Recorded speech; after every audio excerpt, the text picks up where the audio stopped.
Okay, so what I want to talk about today is applying the ground layer. As you can see, I've started my idea for my new painting. I'm working on MDF board, which I've prepared with primer and gesso. I've done my original sketch on a sheet of paper. Once I'm happy with the sketch, I rub the background with 4B or 6B pencil and make like a carbon copy. Place it on my board and I have registration marks so that if I need to go back and go over it, I can just match up these marks and I know I'm going to be spot on. Then I trace over my drawing, take that off, and I've used burnt sienna and a fine brush just to go over my pencil drawing and lay that drawing in.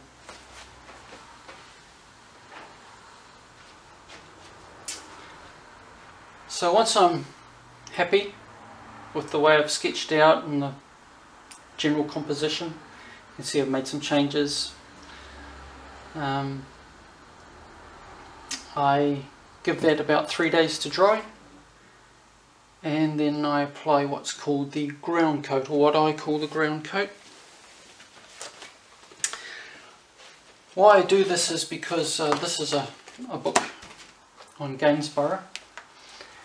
If you look at artists, how they worked in the past, some of their paintings they never finished.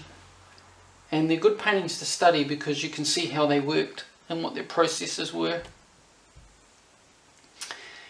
And you can see that Gainsborough liked to work on a light pinkish brown ground. You can see his whole canvas is a pinkish brown ground. And then he's done his sketch on top of that and started to build up these modelling layers, which I will do after I've put my ground layer on. Again, here with this painting of his daughters, you can see he's worked again on a brown ground.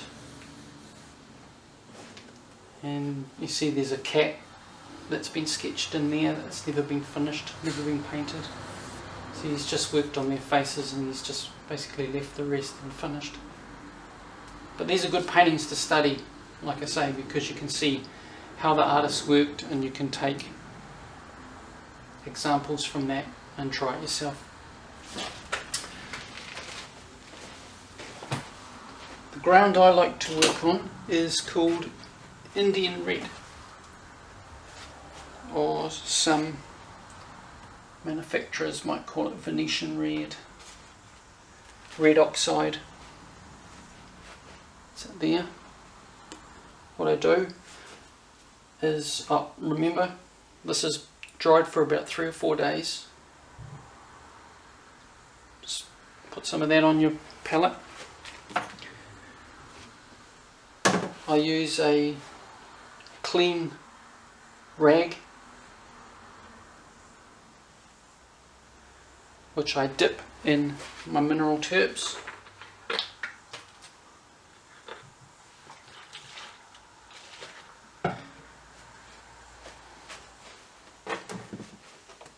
Dab that into my Indian red and just start to rub it on.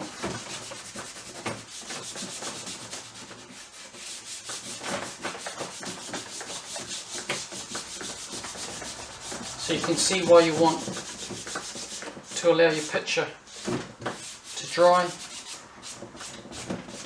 because you could quite easily rub your sketch away by doing this. So you don't want to press too hard.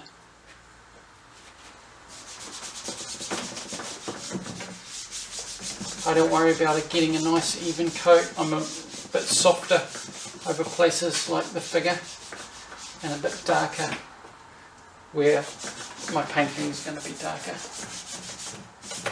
So already I'm thinking about areas of light and dark.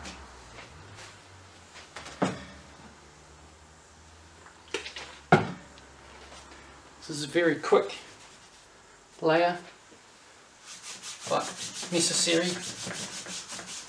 You're covering up your sketch, but there's enough sketch comes through for you to be able to work on it. Again, just softly here, don't want to rub my drawing away.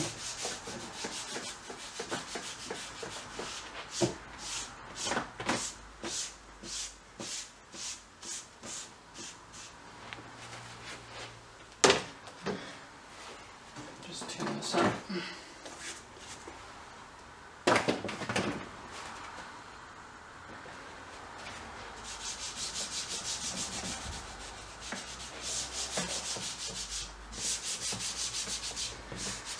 Now some of this ground colour I actually leave to come through the final painting,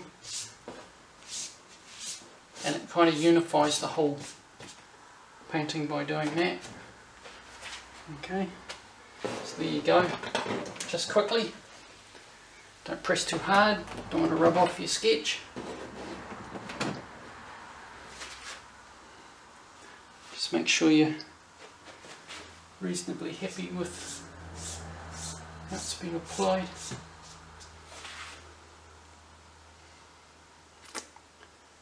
Alright, so now I'll leave that to dry for a good 3 or 4 days, and then I'll start to go over these lines again and to start working in my modelling layers.